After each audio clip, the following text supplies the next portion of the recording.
Welcome to Midlife Matters.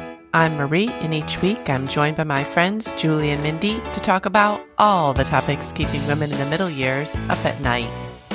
Today we're talking about behavior changes as we get older. Do we become less social? Do we embrace a slower pace of life? Join us as we discuss these questions and more. Let's get started. Listeners, today we're talking about aging, and more specifically, the ways we see our behavior changing as we get older.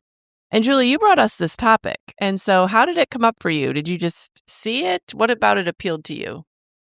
Yeah, I think I saw it on Instagram, and I don't know, I live with my mom who's older, and I'm getting older, and I Mm-hmm. have friends that are getting older, so, it just talked about all the ways we change, and I think it was an attempt to kind of explain that not everything is negative, even though it could be perceived that way, that sometimes it's perceived that people get more antisocial or difficult or set in their ways. And I think it just tried to offer maybe a better explanation for the changes you might see in older people. Mm-hmm. Now, that is not to say that some people get more difficult and set in their ways and antisocial. That can be true. But it also could just be that people are maturing or know more about what they want or what they need, or they're more selective. So I thought that was interesting. That there Yeah. was a plus side to it, a good side to it as well that we might need to look Mhm. at. Now, what do you think the age range of this was? Because I wanted to get maybe some supplementary things or at least spark some ideas. And so I Googled, do we get less social as we age? And I went to Reddit, and the guy wrote in it was like, do we get less social as we age? I'm 24. Okay, I don't really consider that necessarily aging. So apparently he's less social than he was in college or high school. But like, I guess I'm wondering, like, what age group was this aiming toward?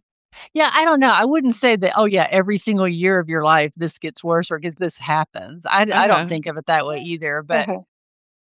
I don't know. I was thinking more like in this maybe the 70 range, but yet Oh, because you said that we were supposed to see if we were falling into this. So I thought it must at least be well, our age. no, maybe that was like the person that wrote it Okay. looked older. I can't remember, or I think we all know people that are 70 plus that maybe have all of these characteristics. Okay. But I definitely thought I could identify with each of them, Mm, as well. mm-hmm. Yeah, So, yeah, so I maybe say, maybe 50s. So maybe, well, Mindy, let's you're not even there yet. I don't know. We'll have I'm I don't know, anxious to like, see.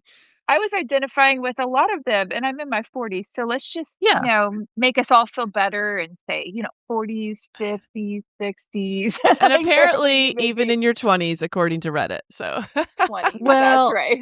and just like everything else, it might not be as much about age as life stage and where you yeah. are, Yeah, you know?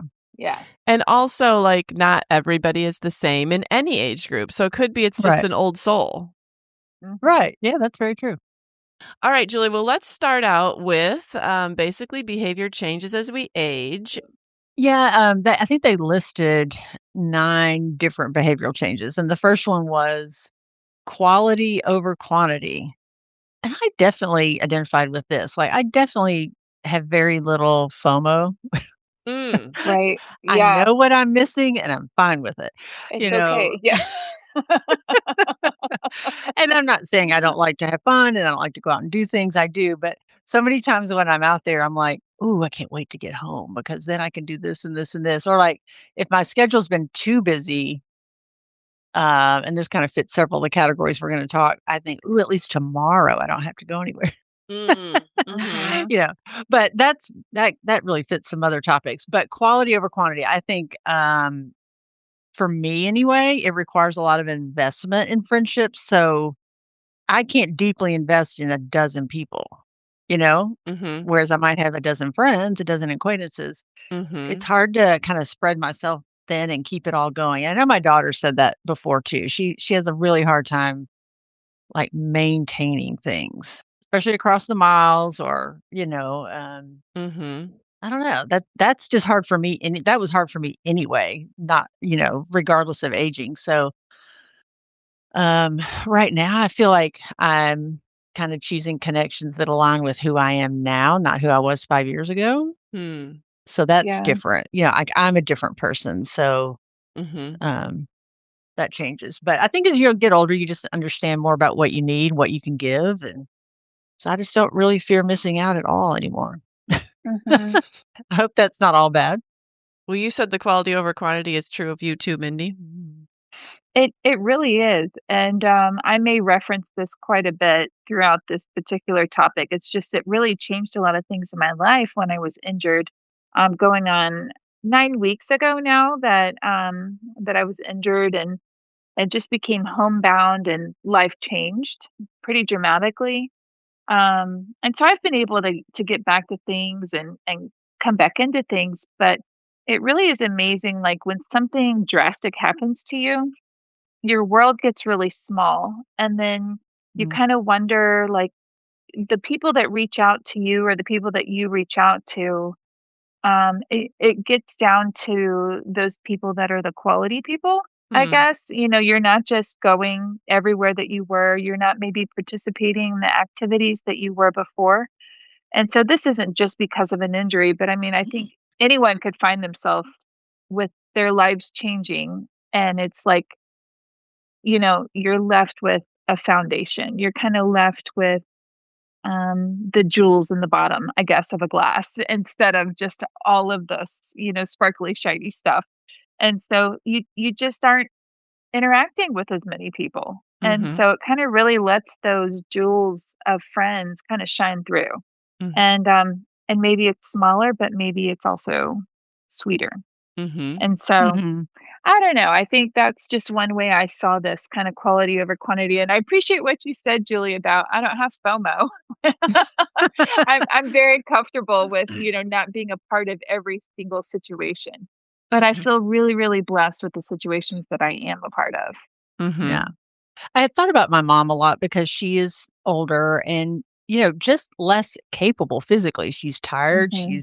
She can't get around. She can't just go places whenever she wants to go. And a lot of times, I'll be thinking of things for her to do, or like, come join us, come do this with me. And she said, I'm really fine just being here by myself. Or I worry about her being alone. And she said, I don't mind being alone. Like that doesn't bother me. And Hmm. so, whereas somebody might think that's so antisocial, but I don't know. I respect that. I get that a little bit. I'm not where she is, obviously, but Mhm. but I don't know when she explains it like that, I can respect that. Mhm. Right. I quit pushing her to Mhm. be around more Yeah. people, and Yeah. I think I value quality over quantity, but I also do have FOMO. I like to be busy and I like to gather and I like to say, I don't know, I like to have my hand in a lot of things. Yeah. And so I don't know if I'm to the point where I can just say, like, oh, I don't care about missing out on that. I kind of do care about missing out on it. So Hmm. so I don't know if I'm really quite there yet, but I will say that I do think that this quality over quantity thing comes into play at a lot of different stages of your life. So I know a couple Christmases ago, my daughter said, like, I'm making a list of all my friends and I'm dividing them into A, B's, and C's. And so, like, A's, I'm willing to make frequent plans with, and I'll move my schedule around, and I'm willing to drive, and I'm willing to make things happen. And B's, like, we'll schedule things, but maybe we're only scheduling things, once every 2 or 3 months.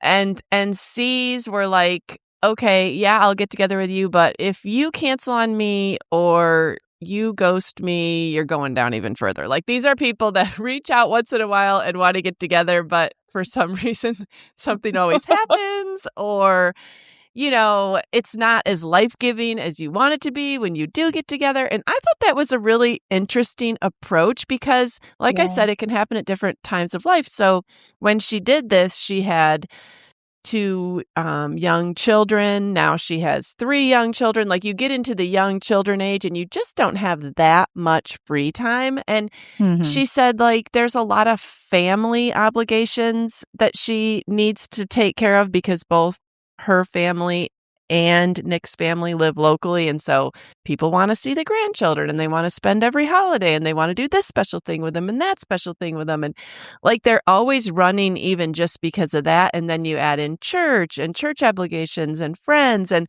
like, pretty soon your life is just super full, and these are with preschoolers. This hasn't even gotten to the stage of where your own kids might have a game or a practice or a lesson or something. Like, so life gets busy quick. And I think in every decade, we learn to value quality over quantity. And I think that maybe that looks a little bit different as we get older, but really every age group kind of has to face that.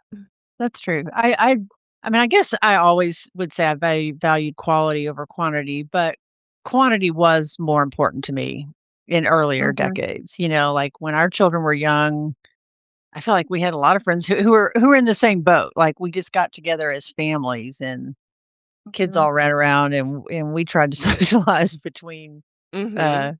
watching the kids, and kind of the bigger the better was more fun, and that was a Mhm. priority. And now I kinda enjoy just one-on-one. Mhm. Right. There's definitely personalities involved in this, and we probably all know some older adults that have gotten more active or maybe more social as they have aged.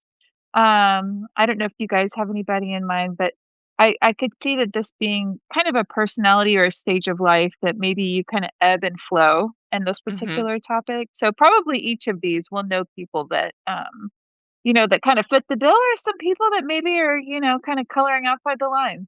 Well, I would say in my own life, my biggest examples to look to of aging are my own parents. And honestly, I feel like they get busier Yeah. every month. Like they are Uh-huh. always going and doing and joining and telling me who they met and who they're getting together with, and Uh-huh. they have bunco and bridge and supper club and travel, and they're seeing plays, and I mean they're just constantly busy. So my own example is of people that are super busy. So I don't have a big frame of reference for like shutting down as you get older because my parents just keep on amping up. Uh-huh. Uh-huh.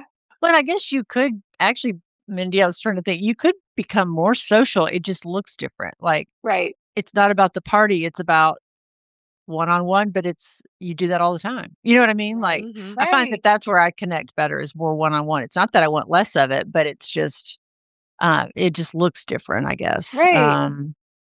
The kind of interactions that I enjoy, yeah. Mm. Mhm. Let's go on to the next one. The next one was you treasure solitude more than before. I've always treasured solitude. I know that sounds so weird because I do have 5 kids and a big family, but maybe that just has made me treasure solitude, Yeah. but Yeah. I get excited for alone time. Like, I think like, "Ooh, let me guard this. What am I gonna do?" Like, I think I do treasure it. I don't know if I treasure it more now than I did when I was younger. I think my personality has always been one that treasures it.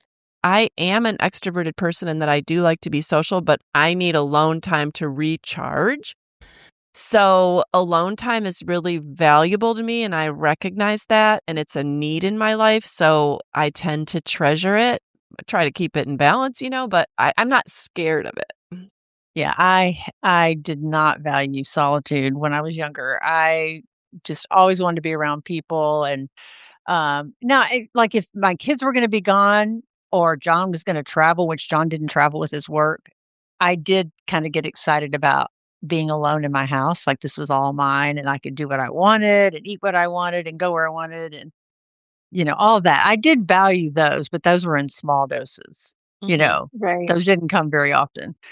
But now that solitude is my life, Mhm. I was really, really dreading it because when John was ill, I had a lot of solitude then, just because he just didn't feel good to be available. So Mhm.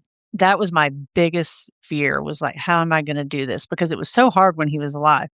And I really just think I mean, it's just been kind of miraculous. It's been a gift from God. Like, I love my solitude now, and I especially love my evenings. And that was the hardest part of when John was sick was he would go to bed about 4:30 or 5, Mm. and then the whole evening was without him, Mhm. and it was just horrible, and I don't know. I don't know if the Lord used that to kind of prepare me, Mhm. because now my evenings fly by, and I'm usually up till 1 in the morning because I can't I need to go to bed, and I can't stop all the things I'm doing. Mhm. So, I don't know. I've just learned to enjoy that part of the quietness of my life. But on the other hand, I do like to have things kind of like pillars in my schedule, Mhm. like, but I only need 2 or 3 things. Like, Mhm. my workouts are regular, I go to a Bible study, I do this podcast, and those are like the pillars in the week. Mm. And then I like to kinda leave it open for spontaneity, whatever, Mhm. or to do what I wanna do. So Mhm. I do need some pillars, I do need some things scheduled, but, if I have too much scheduled, then I'm looking forward to the downtime. I know that sounds weird because that's all I have is downtime, it seems like, but, um, if I get overscheduled, then I long for that quiet and solitude. I do wonder how I'll feel when we're actually empty nesting, because we're not yet, and so even though there's only one child and he's not here that much, I still don't feel like I'm alone that much, and so I still am in that, mom phase where I get real excited if I'm gonna have some alone time. Mhm. And so but I do, I'm more comfortable in it. I don't feel like I have to fill the day. I really do savor being in my home, probably like never before. And so I'm perfectly happy in the quiet. And Mhm. when everyone's gone, I like it to be quiet. I don't have any noise playing, no music, no TV, and that really brings me joy. Mhm. And so it's funny because I think when you're young, you are afraid of that. You're afraid to be alone, or you feel like you should always be doing something or planning something or with someone. And ironically, my kids do to me kind of what Julie said she was doing to her mom. And they're like, Mom, you're going to be alone. I can come stay with you. I'm like, I'm No. okay. It is okay if mom's alone sometimes. And so I'm not quite there yet, I'm still in the kind of, wondering what it'll be like when I have more solitude, I guess, when it's not so rare. But I don't anticipate that I'm going to be concerned about it. I think I will still savor it. Yeah. Oh, yeah, when it's kids concerned, I'm usually okay with any Yeah. amount of time they give me, yes. Well, I think that always in life we want choices. So solitude because it's Mhm. forced on us or because a spouse dies or because your kids are too far away or because you've moved and you haven't made new friends yet. Like that kind of solitude, that's not something that we necessarily savor. So we're not talking about that kind of solitude. Like this is just general solitude as you get older, but like none of us are saying like there's hard seasons of solitude and solitude that people can very legitimately dread and not Yeah. enjoy for sure. Well, I actually think that's what I was talking about Yeah, because no, you it were. was forced solitude, Yeah, for sure. because my grandkids aren't here, my husband's not here, my boys they have Mhm. lives, and, um, so that's why I said I really think that God has used that to change my attitude about it, that I do enjoy it because it's not something on my own that I thought I could. Mhm. But, like, I just really enjoy my quiet mornings, like coffee, my Bible, my books, my dog. Mhm. And I guess I just kinda know, like, what fills my cup now, and I think I appreciate it so much more, Mhm. Mm. That's good. that I get to do it this way, Yeah. Yeah, because I Um, remember you being very fearful of that, yeah, understandably so. So it's yeah. encouraging that, you really don't feel that way. The third one was become more selective with their time. They perceive time as limited. I mean, this is so true. I mean, every time a Facebook memory comes up, you're like, seriously, 8 years have I know. passed? 10 years? Like, where did the time go? Like, definitely time speeds up. Definitely you perceive it as going faster and you feel like you have less of it. as you get older. I don't know any older person that doesn't say things like that. And I looked that up, and it said there's actually, like, real science behind it that, as you get older, a day or a week is a very much smaller percentage of your whole life.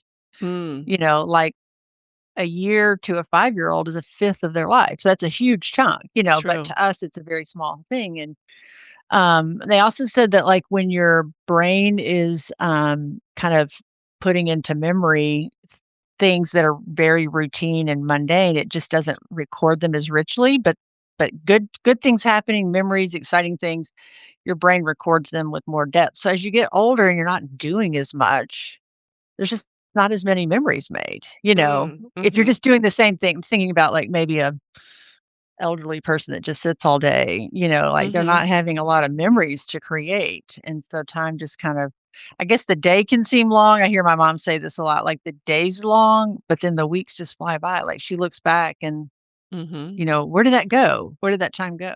mhm, Yeah, I think about time in that way too, but I also think about it like things I want to do or things that I've always wanted to do. Now I'm careful to just say, oh, someday I'll do that because actually, I've come to terms with some things I'll probably never do just mm, because, mhm, maybe after a certain age, I don't know. I don't want to limit like, oh, I don't want to be one of those people that's like, I'm too old to do this. But I mean, realistically, there's probably some things I might not get to, and that's okay. right, right. Time flying by for you, Mindy? I You're know. probably really feeling it this spring with your last one graduating. I know. It's really kind of amazing. I was out walking earlier and I was just thinking about, each of my kids as they have left and kind of gone on into adulthood and left our home and just all that God has been doing there. And I just can't believe we're with this last child, and it's pretty amazing because I remember feeling like the first one, like a death was about to happen, when she went to college. I couldn't perceive what life would be like, and now with the fourth, with him going, I see all these possibilities and all this joy and, him going into adulthood, and also just how fleeting the seasons are, like how fast this has all happened. And Bryce and I, like, Bryce will turn 50 this year. I have a couple more years. But that's also just amazing to think that, that 50 mark is going to be happening for us. Um, and we're headed into the second half. So as much as I feel like we're just getting started, I feel like we're like finishing, we're starting, we're like I can't wrap my brain around what is happening. But time is something that I can't seem to capture, but that I very much value because I realize the seasons that I really do love will be gone in a moment. And Mhm, then, other seasons will happen. And I don't know. I'm trying to be very thankful for the moment because I realize how fleeting they really are. mhm. The next one is embrace a slower pace of life. I can remember as a child looking at, like, if different relatives would come to stay, and you'd kinda be excited that they were there, and you'd wanna, like, get started on the day, and they would take forever to get ready. My goodness, by the time they ate their breakfast and took their shower and got dressed, half the day was gone. Like, to a kid, it just seemed like, "Oh my goodness, why are these people so slow?" But I can so see it now, like, I want a slow morning. I want margin. I said to Steve the Mhm. other day after we had, like, boom, boom, boom, one activity after another activity, and I said, "I need margin, like, I need margin between activities," I mean, I want to embrace a slower pace. I don't know that I have a slower pace. I mean, I guess I do than I did when everyone lived at home, but, I like a slow pace. Yeah, I like not having to rush everywhere, just doing it when I wanna do it. Mhm. Mhm. I think that's why I stay up so late because I get a late start in the Oh. morning. Yeah. I do think, with having been injured, of course, I told you I would reference this a few times because it kind of changed my perspective about life to be forced to be at home. but it kinda cut out some activities for me that I was rushing off to, like, in the morning, like, first thing. Mhm. And then as much as I hated it and I hated, those kind of routines leaving my life there for a time, I was like, "Wow." When I started feeling better, I thought, "Gosh, I could get used to this." Like this Mhm. Mhm. like I really love being, savoring my journaling time and time with the Lord and coffee time and just not rushing. And all of a sudden I looked at the clock and it's 10 o'clock and I'm like, I don't know what happened, but that was amazing. Yeah. But I Yeah. mean, I'm still making breakfast for this one last kid in the morning, and he's got to be out of the house before 8 o'clock. And so I don't know. Things are going to really change because I can start to see the benefit of not rushing off in the morning or having to do anything really. Mhm. Yeah. It's the hardest part, though, when your kids first leave home is you think you would like all that, but at first you just don't know what to do with yourself, you know? Huh, okay. It takes a while to get used to, like, I don't have to do this. I don't have to be up. I don't have to go here. And your Mhm. body's just trained to do that. It's in that Oh, mode. So it takes a right. little while to adjust to that. That's why you have to get a dog when your kids leave, and because your dog still wants to get up, go for a walk, and, you can't just lay in bed all day. Oh I my don't think we've gosh. convinced her yet. No, I don't I think so. am I'm not convinced about the dog. At this point, I'm just, regular workout classes are getting me up and out. And Yeah. so, I'm gonna just count on that giving me a little routine in the morning. Yeah. Alright, number 5 is become more introspective. I feel like I love introspection, and so I feel like I've always been that way, like, I'm totally ready to, like, dive in and look at the whys and rehash, and I don't know, like, I like that. So, I don't know if I'm more that way, but I would say that maybe that's a good part of aging. I don't know. My mom she says a lot like, I have so much time, I think too much. Mm. And I think I know, what she means is like of the negative things or the sad things. So Mhm. I don't know.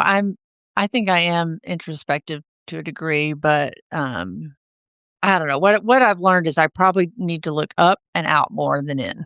So Mm. to Mhm. be Yeah, healthy, I think that's sometimes looking in can spiral down. Mhm. right. Yeah, I feel like, I have been just convicted that it's so easy for me to pray and think and ask and hope and, read scripture and be concerned about my own circumstances. And I really want to be about other people. And so I as much as I need to continue to pray and ask and seek and beg and, try to have faith over the fears that are in my life. I just think, in that time of being alone, of being introspective, um, not to be just about my own business. Like I want to be about other people's business, and it's just too easy to get wrapped up in things that we might be disappointed in. But I have a friend that's really taught me how to enter into somebody's circumstances and pray for, encourage, care for, um, be a friend. And this really is monumental to me how she has entered into my life. And she's in her 70s. And I was thinking about her today and really just abundantly blessed by her and just thought, I really have some things to learn. I know that she has disappointments in her life, but she's entered into my life and she Mm. seems more concerned about other people. And I just think, how can I do that? How can I fill my time with serving other people so much that maybe I can forget about myself for just Mm. a minute? Mhm. Um, Yeah, I think with anything, introspection probably needs balance. Like, you guys are both looking at introspection negatively, and I was yeah. looking at it positively. Like, I just Googled the Okay. definition, and it says introspective is an adjective describing the act of examining one's own thoughts, feelings, and motives. It refers to a deep, often quiet self reflection, inward looking nature. I don't know that that's in and of itself negative. Like, I think that can also be positive. So I guess it depends on how you look at it. Either way, we probably need balance, but I was looking at introspective like as a valuable, positive tool for getting to know yourself and other people better. I don't know, there's just so much pressure from the world to just always look inside yourself. Maybe that's what I'm rebelling against, Mm, mhm. or no realizing that to know myself, I think I have to know God, and that's how I know who I am. Like, learning to keep my Bible open to know who I am, and keep making sure that I'm aligning with who he says I am and should be. And I don't know. So that is introspective, but it's like with a guide, I guess. Yeah. Introspection with a guide. Yes. Uh-huh. I guess I don't think that it has to be like a cowboy approach just going off on your own. Like, I don't think that that's mutually exclusive. I think Yeah. you can be a Christian and be introspective. So yeah, I guess it just depends. But either way, the list was you become more introspective, which I Mhm. looked as a positive thing, but some people might consider it a negative thing. I don't know. Nurture a deeper appreciation for life.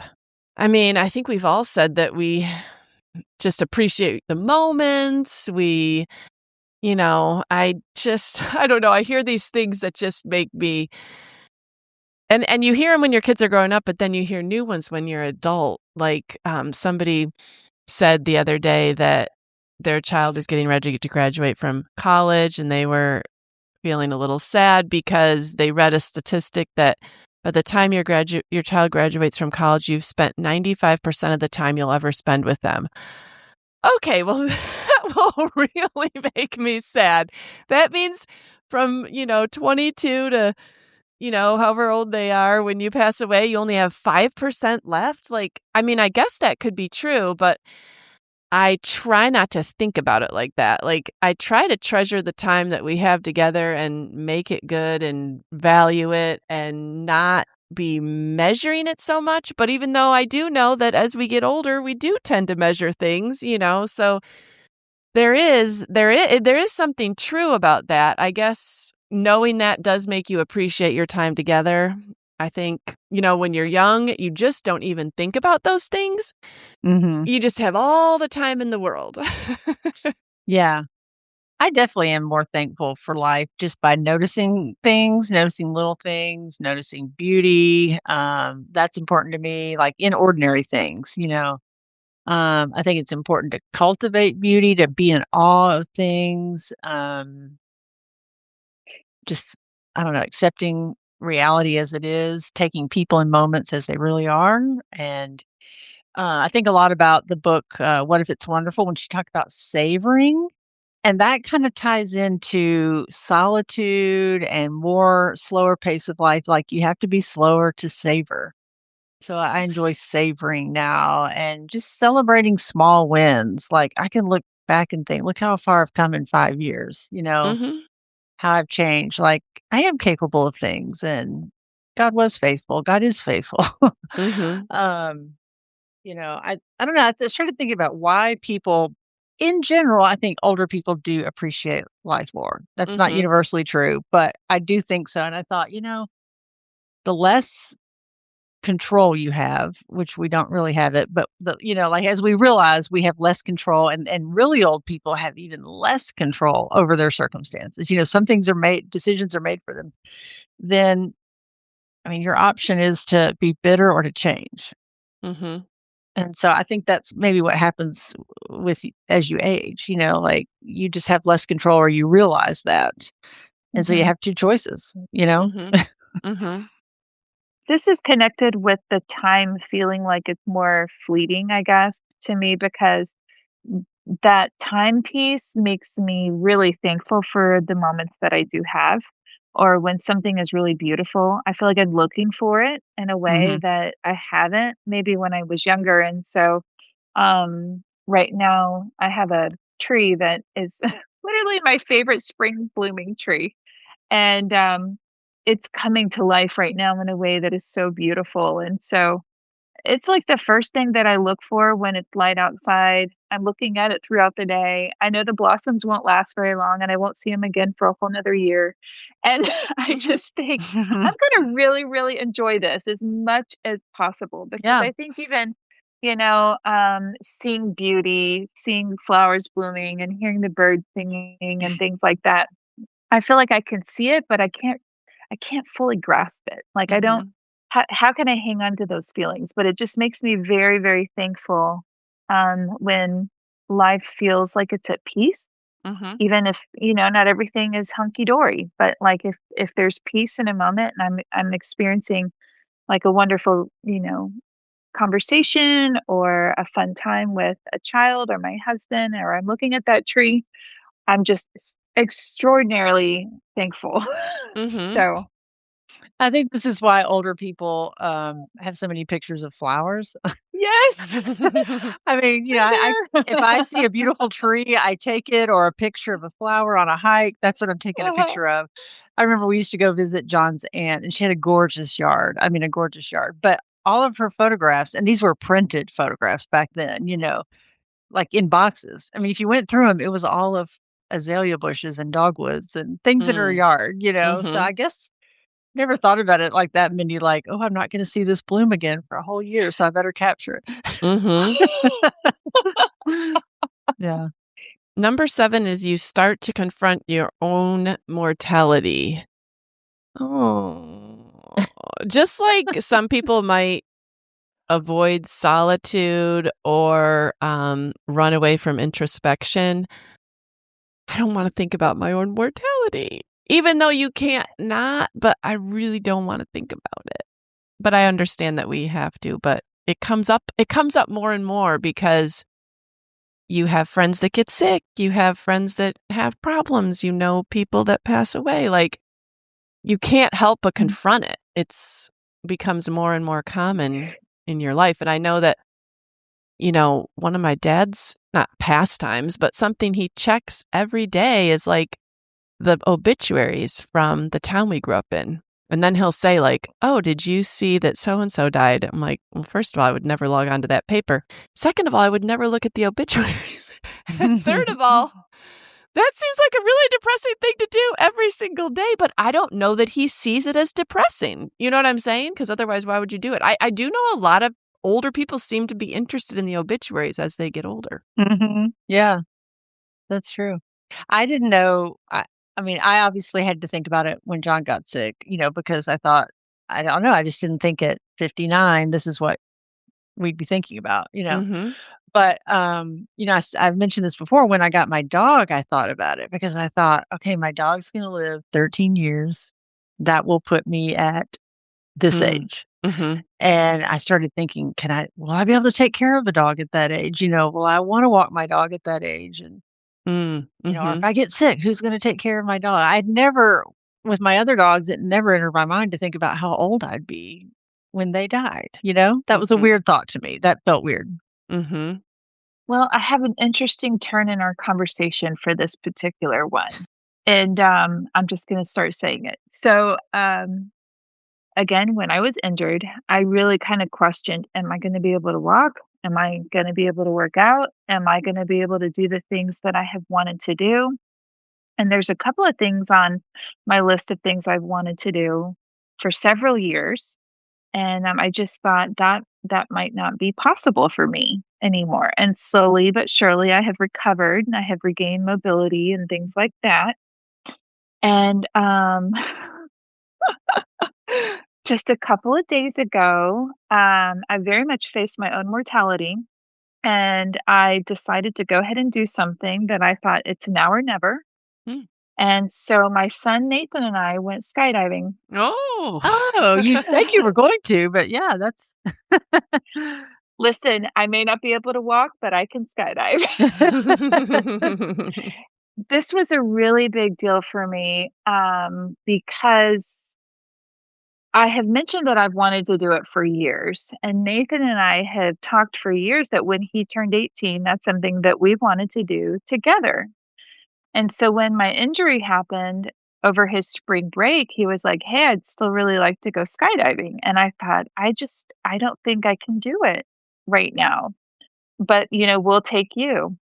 Well, when we pulled up to the place, I just literally had this like burning inside of me. I thought, it is now for me or never. I may never get this opportunity again. You never know how long your body's gonna hold up for anything. Mhm. I was already injured literally from just sitting still and turning to the side, like, that's how I injured myself. And I just everything in me was like, "I have to do this. I have to do this today." So I Mm. had not signed up prior with him, but when we showed up, I didn't my family didn't even know, but I turned to my husband, and we're walking in to sign Nathan in, and I said, "Hey, like, I just wanted to let you know if they have room for me, I'm going." Mm. Mhm. Yeah, that's good. And he said, "Okay." Mhm. How was the landing? Did it not hurt? It was amazing. I can spend so much time talking about how exhilarating this particular experience was in my life. You very much face your mortality when you're hanging out the side of a plane and then you drop. And it is absolutely amazing. Everything in me was alive. I loved it. The landing, though, was what you asked about. It was smoother than me sitting down too hard. Really? Okay. So Nathan and I went skydiving on Saturday. Sunday morning, I sat down too quickly in church and I felt like something in my back. And I told Bryce, I said, I hurt myself worse sitting down than landing with skydiving. So it was a tandem experience. And so I had an instructor on my back and basically my feet are forward and he's the one doing the landing. And it was Mhm. so smooth. But yes, that kind of mortality, that feeling of it's now or never.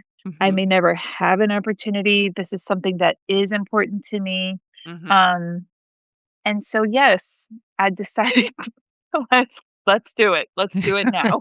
Good for you, Mindy. That's awesome. That's really cool. I'm proud of you Yeah. because you've mentioned that, on the podcast, Yeah. so that's awesome. I know it's so Congratulations. weird. Thank you. Thank you. I couldn't wait to tell you guys. But yeah, I'm like, there's nothing like facing your mortality quite like that. No, I know. All right, that's awesome. All right, well, number 8 is find comfort in routine. I mean, I feel like I've always found comfort in routine. I love routine. So I don't know if I'm becoming more like that as I'm older or not, but do you guys find yourself becoming wanting routine more as you age? I don't know. I've always liked it too, and I've already described how I like to have certain pillars in my week that I consider routine. But yet I don't want to just stick to those things. Like Yeah. I think this is the picture you have of people being kind of just really stuck in their ways when they're older. Like they only eat at this time, and they only eat this food, and they only eat these places, and that. Mhm. I'm not there yet. Uh-huh. But yeah, I do like routine, so that may just keep increasing. I don't know. Yeah. I have to be careful with routine because I do love it so much. It can easily just kind of pounce over people Mhm. if I let it. And so I do have kind of a simple phrase that goes through my mind a lot when I am leaning too hard into the things that I prefer is I tell myself people over preferences, Mm. Mhm. Mhm. people over preferences. Because I long for those quality relationships and quality moments with people, and so I am still trying to say yes to things. So as Mhm. much as I do have those pillars, like Julie you described, I have those in my week. I want to be open, and I want to continue to say yes, Mhm. and choosing people over my preferences. Mhm. That's a good one, Mindy. I have my grandmother to remember this. She was always up for whatever was new and always up for an invitation and always ready to go. And we used to tease her because she had this pound of ground beef that when you called her, she said, "Well, I just got the ground beef out to thaw, but I'll put it back in and I'll come over to your, like come over to Mm. eat dinner with us or Mhm. go out." And we kind of wondered when she died, is like, was that literally the same pound of ground beef that she had for 20 years? Because she was always willing to put it back in and come and do whatever you wanted her to do. So Oh my I like to think goodness. that's how I'll be. Yeah. Oh my goodness. The pound of ground beef. Well, the last one is seek out meaningful conversations. I mean, I can't get enough meaningful conversations in my life. I'm bored silly with conversations that are not meaningful. So, like, I don't Yeah. know if that's a thing of getting older, but I feel like I've always enjoyed meaningful conversations and I continue to enjoy them and hope I always will. Mhm. Yeah, me too. I feel like it's even increased more. Like, there's nothing more disappointing than going somewhere, like out to dinner or whatever, and you come home and you realize everything was just kind of shallow, you know? Mhm, You're Right. mhm. like, oh, I wish we had gotten into something a little Yeah. deeper, a little more meaningful. I do think that it's easier to have meaningful conversations one-on-one or maybe just 3 Yeah. people. It seems like the bigger the group, the less meaningful the conversation.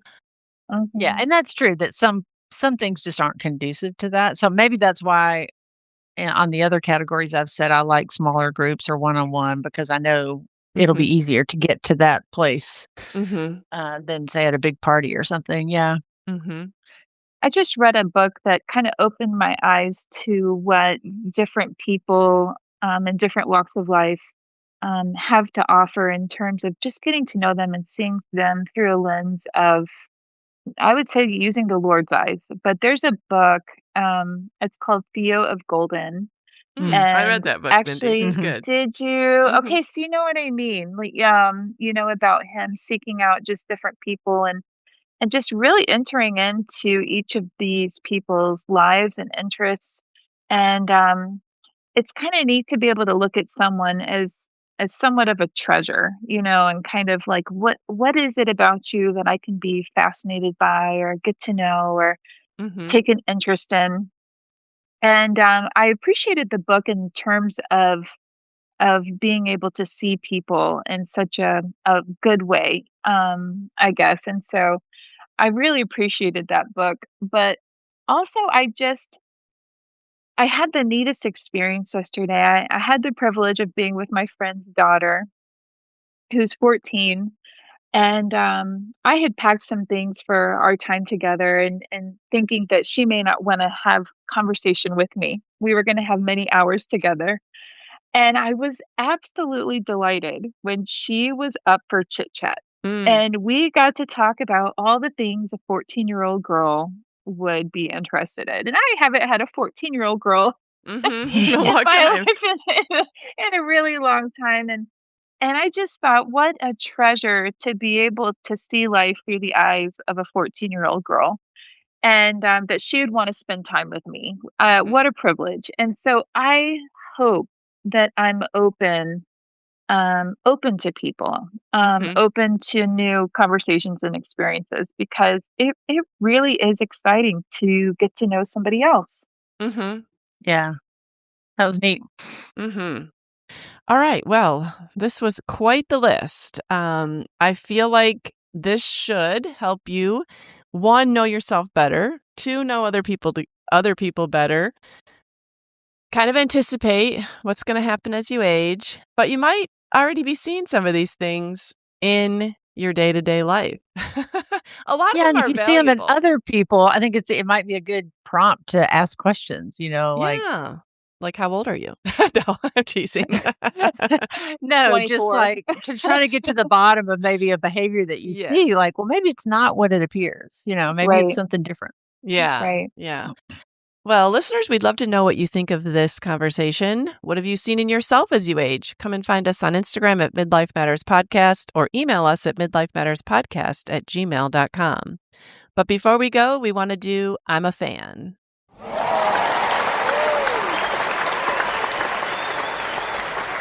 All right, Mindy, what are you a fan of this week? To tell you again, I'm a huge fan of skydiving. Oh. I'm going to talk about this more later, so just be Okay. prepared, because a Yeah. lot, a lot goes through your mind when you're Oh, going up into a plane and Yeah. you knowing how exactly you're going to get down. right. Oh, I bet. Yeah. And so I'm just a huge fan of maybe, chasing something that might feel a little impossible, marking something off your bucket list, feeling like you're not too old to do Mhm. something that you have always wanted to do. And Mhm. so I just am so extremely grateful that I chose to do that, and just all the feelings that it gave me. And so I will say Skydive Atlanta was where I went. It's at a little airfield in Thomaston, Georgia, and I had an amazing experience. They have a lot of instructors there that are prior military, which is close to my heart. So Mhm. I had a wonderful experience for all the things that I just mentioned. Oh, that's awesome, Mindy. That's That's so neat. good. Yeah. All right, Julie, what are you a fan of this week? I'm a fan of a product that's just about as far from exhilarating as a skydiving thing as you can get. I love the setup. But, it's practical, it's helpful, and I got it for Christmas, and I thought, "I'm gonna use it for a while before I say I'm a fan." So, Okay. it's called the Mason Genie Sealer, and it's mason as in mason jar. So, I've been following a lot of people that use mason jars to seal their food up in instead of a Ziploc bag or a plastic Mm. container, and I have a ton of jars, so, Mhm. all you need is that little or that little metal, uh what do you The call it? seal Like the thing. Yeah. sealer, not yeah, you don't Right. need the ring, you just need that little sealer, and it's just this little thing that fits over that on your jar, and it takes the air out of it and seals it, and it takes, like, maybe less than a minute to seal the jar, but, the main thing that I've used it for is fruit because I quit buying raspberries, blackberries, all that because they would mold in 2 days, 2 or 3 Yeah. days, like, and they're so expensive, Mhm. but now I usually wash, like, with vinegar and water, and get them dry and then put them in the jar, and they'll last all week long. So do you have to seal them every time you get in and out of the I fridge? do, but I only do that in the morning for my breakfast, Mm. and at first I thought that's why I didn't say anything at first when I Mhm. got it. I'm gonna see, like, do Mhm. I really wanna keep this up? Because I Mhm. have to, reseal it, but I just get everything out, put it in my bowl on my yogurt, and then I just set the thing to reseal, Mm. and then I just Mhm. stick it back in the fridge. But people use it to, like, to store maybe, walnuts, like, if I buy them in bulk, they kinda tend to go bad in a bag or they get that kinda that weird oil taste after they get Mhm. older. So, it would be more convenient if you were storing things in bulk, maybe that you weren't getting into every day, like, in your pantry, Mhm. but I found like it was worth it for the fruit because Mhm. of its expense and how often it went bad. Mhm. So, because I Right. I have tried the frozen, it's just not as good on my yogurt in the morning, I want it fresh. Mhm. Mhm. So Mhm. Yeah, my mom uses mason jars a lot, like, instead of Tupperware because she doesn't want the plastic or instead of a uh-huh. Ziploc. So, yeah, there's Yeah. a wide variety of uses. Maybe that ceiling thing would be something to get her for Christmas or something. Yeah, I don't I think it know. Uh-huh. was maybe, in the 30 something dollar range, Okay. and it'll Yeah. fit either the littler opening or the big. It adapts to either size opening. Okay. Because some of those jars are straight up and then some have the smaller opening. So it'll do either one. Mhm. And any size jar, I mean, Mhm. Okay. so yeah. All right, this week I'm a fan of a movie, and it was so good, and I feel like you guys would love it too. So Steve has always been a fan of Neil Diamond, and he went and saw him in concert, and he's just such a classic. It's not like he listens to him every day, but he just has a nostalgia for him. And so I saw this movie previewed last year, Song Sung Blue, and it came out to the theaters, but I never got around to seeing it. I don't think it was there that long. But this weekend we were looking for something to watch, and he said, "Oh, look, Song Sung Blue about Neil Diamond is out. Do you want to watch it tonight?" And I was like, "Sure." So we thought it was gonna be about Neil Diamond. It's actually It's not. no, it's actually a musical drama based on the true story of Milwaukee couple Mike and Claire Sardina, who transformed their lives by forming a Neil Diamond tribute band, Lightning and Thunder. It depicts the duo finding love, navigating personal struggles, and pursuing their musical dreams amidst both success and heartbreak. And it is 2 hours and 15 minutes of fabulousness. The music is awesome. The story is true. So it has high highs and low lows. Kate Hudson, who is Goldie Hawn's daughter, plays the She was woman. amazing. It's amazing. And then She does all the singing. yes, and Hugh Jackman plays the guy who sings all the Neil Diamond, and he looks so realistic. I mean, it is amazing in every way. I'm taking it that you saw it, Julie. Yeah, I saw it in the theater, and I remember I knew nothing about it. I thought I was going to see a movie like a bio of Neil Yeah. Diamond. And so when all this crazy stuff starts happening, I was like, who would write that into this story? Like, 'cause some really tragic things Yes, happen. And I yes. thought, oh my gosh, why would they ever write that into the story? It wasn't till the very end that I realized the whole thing was true. So watching it with those eyes would make it better, knowing Yes, that it I was didn't true. know it was true either because I thought I was gonna be watching a movie about Neil Diamond. Yeah, It does say based on a true story at the beginning, but Steve thought, I "Well, think I that's was late. obvious because he was a true person." Like, we Yeah, never even and the more things that happened, I was like, this is like, you know how they say truth is sometimes stranger than fiction? Like, you yeah. couldn't make some of this stuff up. So, it's amazing. I recommend it to anyone that wants just a great 2 hours and 15 minutes of movie time. Well, a friend just Wow. texted me last night and she goes, I'm watching Song Sung Blue. She goes, when does the crying part start? Because I told her that I cried through like half of it. And I said, well, you obviously haven't watched long enough yet. It was sad. It was a heartbreaking movie.